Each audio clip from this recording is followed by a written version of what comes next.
After waking up with a jolt, the girl lay in bed a few seconds longer. Reaching over to switch on her bedside lamp, she tried to remember exactly what had stolen her sweet slumber away. When she couldn't, the brunette swung her legs over the side of the bed and heaved herself up. Checking the time on her phone, she snorted when she saw it was midnight, the witching hour. Knowing that sleep would only evade her, she left her bedroom for the kitchen, a good cup of coffee on her mind. As she passed by her front door, a chill spread like liquid fire down her spine. It's only winter, she told herself, focusing again on the coffee plan, measuring out scoops, water, and preparing her cup kept her occupied. But as the dark liquid boiled, she had nothing left to keep her mind from wandering off. The chill returned, and she couldn't help but glance behind her to the front door.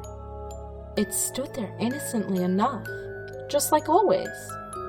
The deadbolt was still in place, and she could see nothing amiss with it. Turning back to her coffee, she did her best to forget about the feeling. With her cup in hand, she started back toward her bedroom. As she walked by the front door, she decided that a quick glance out of the peephole would help calm her restless mind. The chill worsened with each step she took toward the door, and further away from the safety and warmth of her blankets.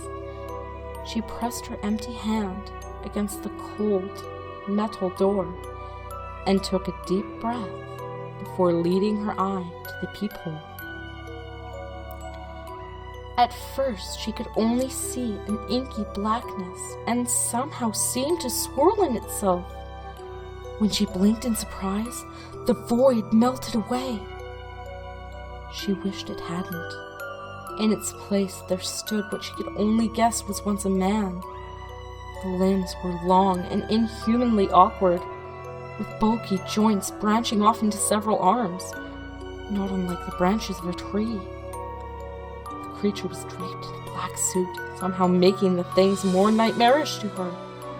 The icing on the proverbial cake, however, was what passed as the hellish thing's face. It was as though her mind blurred the ghastly visage to spare itself further shock and horror. She shoved herself away from the door, with the hand still pressed against it. The scalding mug of coffee fell, the liquid burning her bare legs as she fell backwards and tried to crawl away from the door. She knew, somehow, that her mind hadn't been playing tricks on her. As she crab-walked away from the door, she watched as tendrils, as black as the void she first saw, snake through the cracks. The girl was trapped between the instinct to flee and the gut feeling to not turn her back on the door. When the door jolted, the urge to flee overcame her. She slipped in the burning liquid as she tried to make it back to her room. She knew deep down that she was trapping herself in a corner, but she had to get away from the door. The girl was halfway down the hallway when she heard the previously locked door creep open.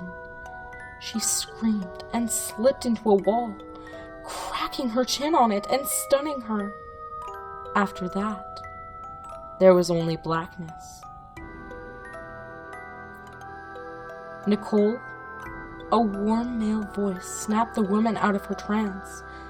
As she turned around, she was met by one of her sister's doctors.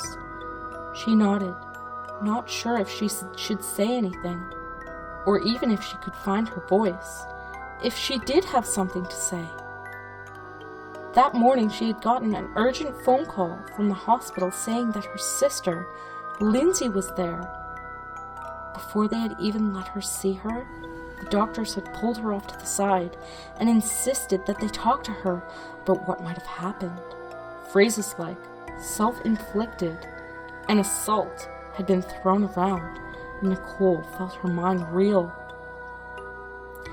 She hadn't fully understood what they had been saying until she saw Lindsay with her own eyes. Her little sister had a bandage wrapped around her head, covering both of her ears, as well as her eyes. They said it was to keep her now deadened eyes from dying out, and to try and keep infection out of the wounds Lindsay had made to her ears. The doctors had guessed that either she or someone else had jammed a pencil into them to keep her off balance or to deafen herself against something. There was the mix of first and second-degree burns on her hands, legs, and feet from what was assumed to be the coffee her neighbors found slipped all over the entry to her apartment. As Nicole walked into her sister's hospital room the first time, she thought she had spied the silhouette of a man in the window. That, she knew, was impossible. Her sister's room was on the 3rd story of the hospital.